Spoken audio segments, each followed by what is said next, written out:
Please welcome to the stage chef, author, and TV personality Eitan Bernath.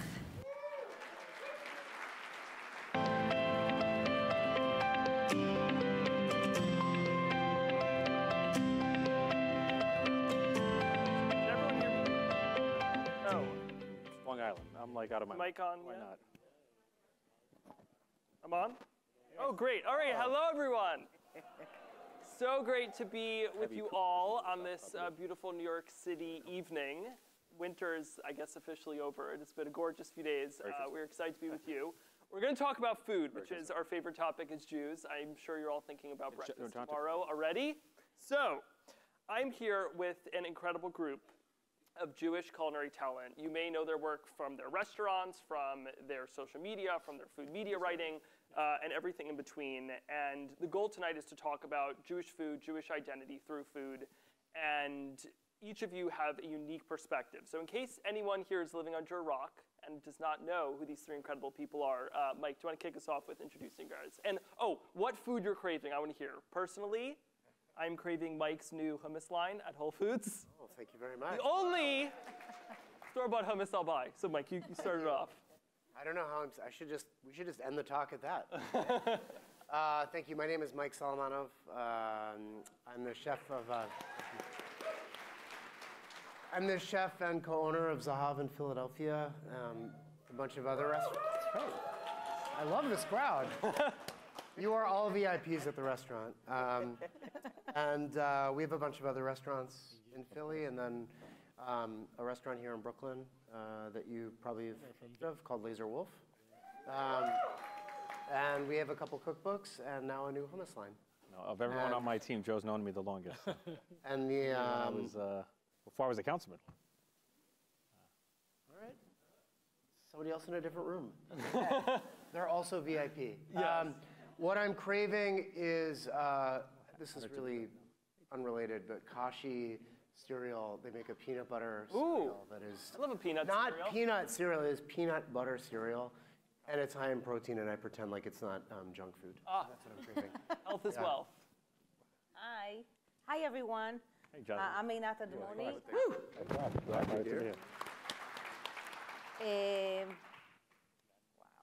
I have a restaurant called Balabusta, and I'm a founder of Taim Falafel. I have two cookbooks, Balabusta and Shuk, that I see you have today. What I'm craving, Iraqi kibbeh with something. I just assumed that. I assume China and Russia hear everything I can say anyway. So. Who's that? Who's that? Sure, not me. Think about Russia. Yeah. Focused on Israel. Okay. Shannon. Hi, I'm Shannon Sarna. I'm the founding editor of a website called The Nosher and a cookbook author, and also just like it's a huge fan of these people here, and like absolutely amazed that I could sit on this couch right now. So thanks. I am craving. I'll tell you, one of my favorite dishes in New York are the fried olives in labna at Balabusta. Ooh. And one of my other favorites are the French fries at Laser Wolf. So good. But I've been craving Malaysian laksa soup ever since coming back from Singapore. Ooh. Wow. It's good. It's okay. Okay. Those all sound incredibly delicious. Well, so I want to start out tonight talking about, the role that cuisines play in our identities, especially as Jews. Food is our favorite topic to talk about. We're always thinking about food. And, our relationship for each of us with Jewish cuisine, Israeli cuisine is deeply personal and something that, shapes our lives and for, the four of us, our careers. And so I would love to hear about, how has food played a role in, making you who you are and bringing you to where you are today, and specifically like through your Jewish identity, because, for I think all four of us, food, we have a real obsession with it. We also choose to make it our career. So would love to start off with that. Okay, so, I mean, I was born in Israel. I grew up in Pittsburgh, and we moved back to Israel, and it was really hard to shake that sort of feeling. After I came to the States after that, I didn't feel quite at home. And many years later, I started cooking and wanted to cook, European food. I wanted to go to Spain or France, and my little brother David, who had stayed in Israel, was killed in the IDF, and was killed actually by Hezbollah snipers, like while he was serving in Metula. And whatever that feeling was of being really far away from home or far away from my people was like exacerbated by 100, you know. And so I was working at an amazing Italian restaurant who's one of my best friends, Mark Vetri. He owns a restaurant called Vetri, and I was cooking there, and you know, David was killed on Yom Kippur, and then that January the restaurant was actually closed for a few days, and I told Mark that I wanted to go cook for my brother's army unit in Metula, and he said he would come with me, and he was like, "We'll roast a suckling pig," you know? I was like, "They're not going to let us do that, Mark." And then he said, "We'll make osabuco," and I was like, "All right, whatever." So we made schnitzel for like 300 of my brother's army unit folks, and my brother was 3 days away from his release, so it was like everybody there had kind of served with him.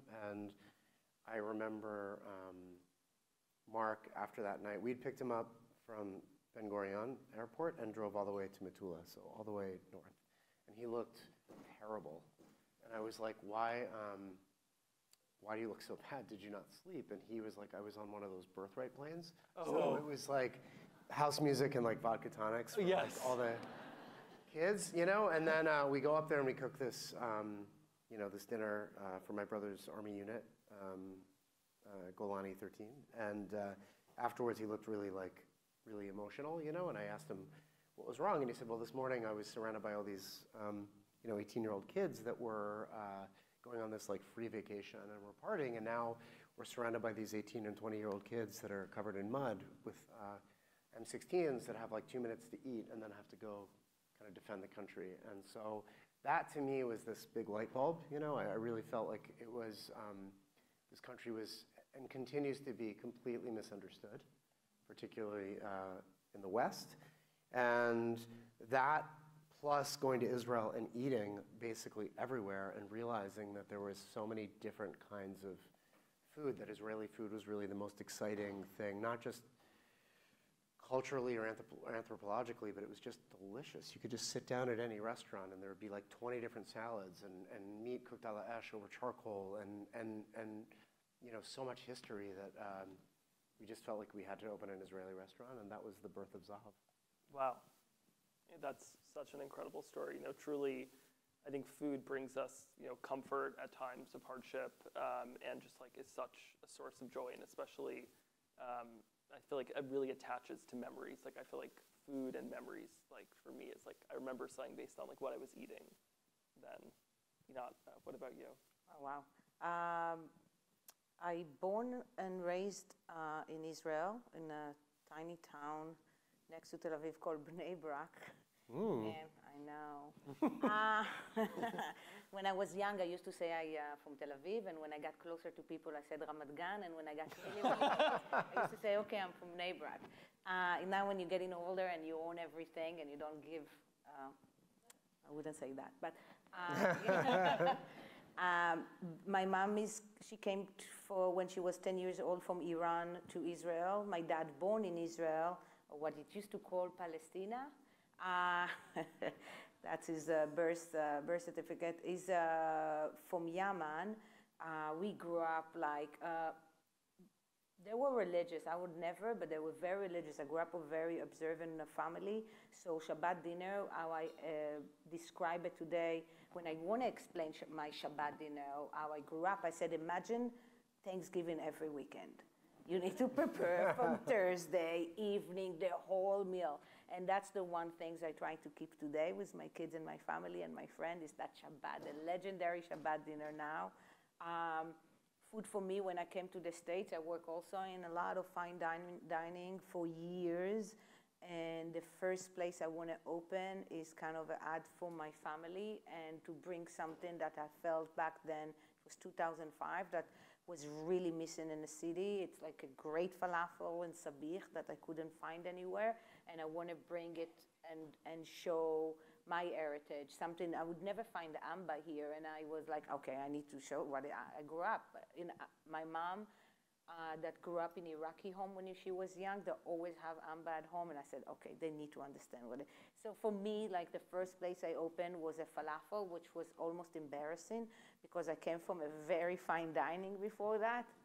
It took me time to get over the ideas that I moved from fine dining to falafel, but it's like probably the best things I ever did. Sounds like the title of a book, From Fine Dining to Falafel. To go to what you were saying, the food memories that you have, the things that like shape who we are and connect us to our family. Usually it's not fine dining. I'm a strict That's true. and I'm simple. Yeah. Very, very true. My story is so different. And of course, I don't work for restaurants. I've been working in media for the last 12 years. I'm a child of an interfaith marriage. I'm a pizza bagel, very common here in New York. Half Italian, half Jewish. Thank you for the shout out. We have one over there as well. It's a very good looking breed, I have to say. Very loud Shabbat dinners. Right? Yes, that's right. Jews, Italians, we have so much But in you know common. what is the difference between a Jewish mom to Italian mom? What is it? The Italian mom would say to her son, if you're not going to eat it, I'm going to kill you. The Jewish mom would say, if you're not going to eat it, I'm going to kill myself.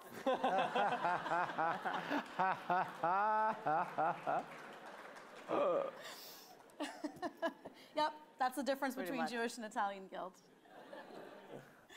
As I was coming into Jewish food world was really, I always like to say, I was just kind of a girl who liked to eat, and I loved baking bread, and challah was really my first vehicle for entering into what a world I didn't even know existed. And as somebody who grew up with diverse culinary influences from an Italian mom and a Jewish dad and a Jewish grandmother who couldn't really cook very well and a Colombian aunt, was that I wanted to see myself reflected in food, and I wanted a place where Jews of all kinds of backgrounds, whether it was mixed like me or from Iraqi Jewish background and everything in between, would see themselves and have a place to tell all kinds of Jewish food stories. And that's one of the inspirations for wanting to create the Nasher and turn it into what it is today. And of course, to enjoy the food. Yes, very important. Thank you all for sharing that. I think, just like you guys did before we came up here, breaking bread is a very universal experience. Food is the great uniter. Great conversations happen over food. You sit down like at Thanksgiving with people you might not agree with on many things, but you come together because of the food in front of you.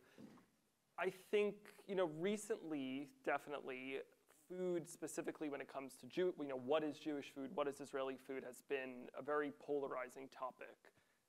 Especially online, many people, claiming whether things are not Jewish food or not are Israeli food, and these online words that people use have real-world effects. There's been attacks at Jewish eateries and establishments. There was an arsonist at a fusion restaurant in Brooklyn, a woman throwing soup at an employee in the Upper West Side at a Jewish cafe, anti-Semitic graffiti in Los Angeles at a restaurant. And in this time right now, it can be, it's a time that can be hard to figure out what to do, what to say. So I'd love to hear from each of you. How do you stay steadfast in your mission about, serving, educating people on Jewish cuisine, Israeli cuisine, despite what's happening across the country and the world? Gosh, I wish I could follow my own advice, but I tend to, what I will first do is delete Instagram. No. Yeah. Healthy. Nice. But I think it sort of comes with the territory. I mean, we've been doing this for a very long time, and I think that things were a lot less contentious in 2008 when we opened Zahav, or certainly 2005. It's the narrative changes, and I think with sort of ignorance and plenty of other trends, I think things have gotten really heated, really polarized, and I think you add social media and just sort of like lack of education, and then you end up with something that is dangerous and volatile. I was thinking about this. I get really sort of emotional and really upset. This is something that we've been dealing with for a very long time. I think eventually you just say, you know what, Our restaurants are full. We are busy. I was thinking about this earlier, how I was going to answer this, and I'm like, I don't know. We all have like books and cookbooks, and we're sitting up here on stage, and we have full restaurants, and we have all these opportunities. The proof is in the pudding, and I think that I get into this habit of reading like horrible. This is what I do at 5:30 in the morning. I wake up and look at all the restaurant reviews. Like, Oh, fun. which is like, I don't know. I know I should do something else besides that, but Meditation? I should meditate. You know, I should make couscous. I should sleep even. But I wake up and I look at all the reviews, and the negative ones are really prompted at the top. You know, and that's what I focus on. Forget about the fact that there are all these like usually 100 rated reviews underneath it, and so when people lash out on me on Instagram, people that don't know me, people that have never been to Israel, people that have never been anywhere outside of where they live in the United States, have opinions about something that is very complex and complicated, that is part of my life, it's not really worth my time, you know?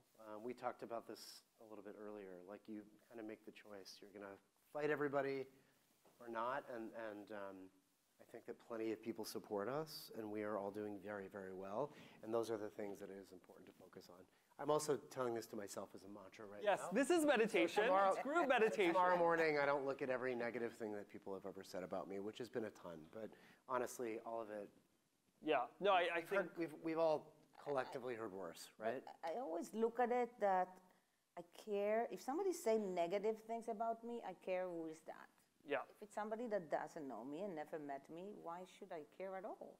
If a very close friend of mine thinks I'm, then I would take that to attention. But from strangers that just, there is a lot of haters now out there. On my part with this, that's of course my whole establishment was Israeli in restaurant. I'm Israeli myself. Got a lot of hate comments all the time. I used to do comedy at the Cellar, and I always moved to that. So instead of to answer, I just create some sketches that I think they're funny.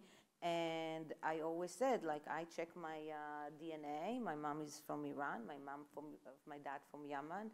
And according to Ancestry.com, I fucking bleed hummus. So, I had a lot of argument back in the days, like, so I just want to understand, because Jews came from all around, So if Italian woman would do hummus now, you get upset or not upset? But if you're, so if the Jewish came from Syria, can they, I need to understand where is the, line. So obviously, it's never really about food. It's something much more.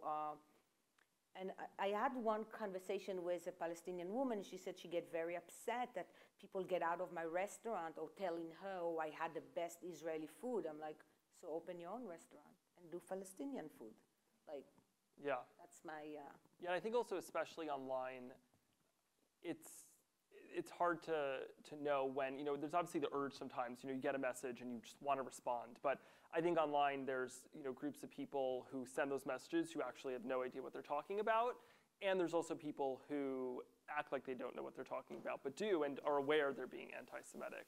And so I think it is just best. I think something that the four of us do, and at least I know for me, my approach is I rather just do positive Jewish representation, show, most people, maybe not in the last few months, but in general, I always think most people actually don't care so much about Israel. And if you can get to those people just with a positive Jewish Israeli representation, before they see something horrible about Israel or about Jews, that's the work we do, is just, there's other people like the ADL, like all of you, who can fight the fight. And I think for us, just that positive representation is really what matters, to kind of get to the people that maybe don't have an opinion before others do. And Shannon, I know, with the Nasher, obviously online on social media, how have you been kind of dealing with the hate that comes with that? I think I'm personally lucky enough to not have a big enough following that it's impacted me. So I guess that's one blessing. I will say, Mike was saying that, back in 2008, the commentary online isn't what it is today. And I would say, we've seen, depending on what is happening in Israel and what's happening out in the world, that commentary does ebb and flow. Our approach has always been to be proactive and positive. And long ago, I made the decision that we are not going to respond to the questions or the comments saying, hummus is not Jewish, this is not a Jewish food, why are you posting this, your Jewish food? And we just don't respond to those comments. Instead, my approach has been to really operate from a place of education and a place of positive energy. You can't be proud of something that you don't know anything about. So I really want to take our platform and use it as an opportunity to educate Jews and non-Jews about the history of these Jewish foods and how it tells the story of where we've been, all the places we've been to, lived, adopted the foods, and made it their own. I think amba is such a perfect example of a Jewish food that people come to Israel, enjoy. Maybe they're grabbing falafel here in the States, but they don't know the whole history of how Iraqi Jews brought it from India to Iraq and then to Israel, and then Israelis are so good at catapulting their food all over the world because it's so delicious, right? But you don't know that story, right? You're just here to say, hummus is not Jewish. Each of these foods tells a story, and so that has been one of our approaches on the Nasher and some of 70 Faces Media's other brands as well. Post October 7th, it's been a shit show. A lot more hatred, a lot more deleting, blocking, but we choose not to engage in most of those conversations because I don't think anything productive happens from online conversations. You know, you're not changing anybody's hearts or minds by having a fight about whether or not stuffed grape leaves is a legitimately Jewish food or not. Yeah, and I think also there's just such an ignorance in those type of comments. Jewish food is truly a retelling of Jewish history, and any food that Jews eat, there's a reason why. There's, family that was forced to live somewhere that tried to assimilate to different degrees. And another things that I did a lot of digging in my years about Jewish food, what it's like, because we got, especially in the last 5 years, we get in a lot of, and I have to say, there is so many dishes that came from Morocco and North Africa and Iraq that are very specific to the Jewish community. The Muslim don't cook them. It's always related to our rules of Shabbat, so it's slow cooking and the kosher and not mixing. So we have our own things as well. Forget about hummus. I'm talking about there is so many dishes that it's a specific Jewish dishes. Well, that's actually,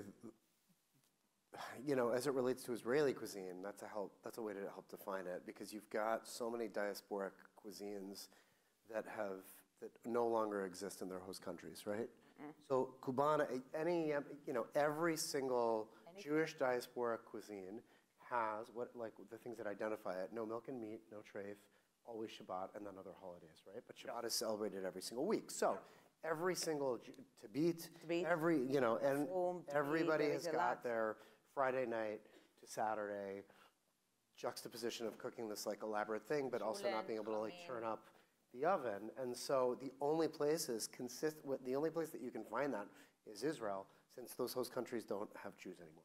Yeah. There's no more Yemeni Jewish cooking in Yemen, obviously. There's 800 Jews now in Tunisia. I mean, it's slim. So those things are, I think, indicators, or at least help sort of round out the conversation of what Israeli cuisine is. Yeah, no, it's very true. And I want to end us off on a positive note, motivation, because I think that's important. We should do trust falls up here. Yes, we're obviously talking about combating anti-Semitism isn't always fun and sexy, but it could be though.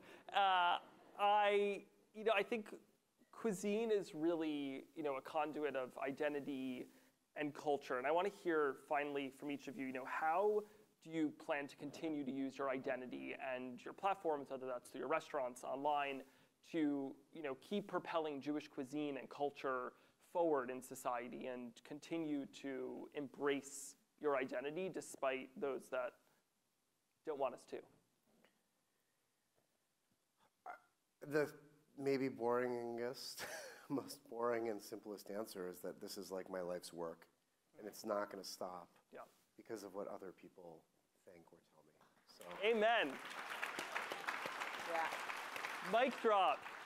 No pun intended. Thanks. Also, my name's Mike. Yes. All right. Nothing. I'm exactly, that's nothing going to change. Actually, everything since, I have to say, since October 7, personally for me, became much more hardcore. I'm like, I'm not going to hide. I'm actually striving and doing, continue what I'm doing for all this time, Yeah.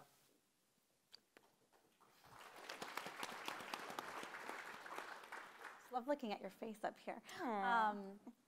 We just launched the Nosher's first Jewish Food Fellowship, and I'm really excited. We have the most talented 16 diverse people of all different ages from all over the world, and we're going to use our resources internally, externally, to provide them with educational sessions and a platform to tell more and more diverse Jewish food stories online, because I think if we can share more of those positive narratives from all different backgrounds and educate people about what Jewish food is, all of the things Jewish food is, I think that we can just continue to put that positive energy in the world and educate people.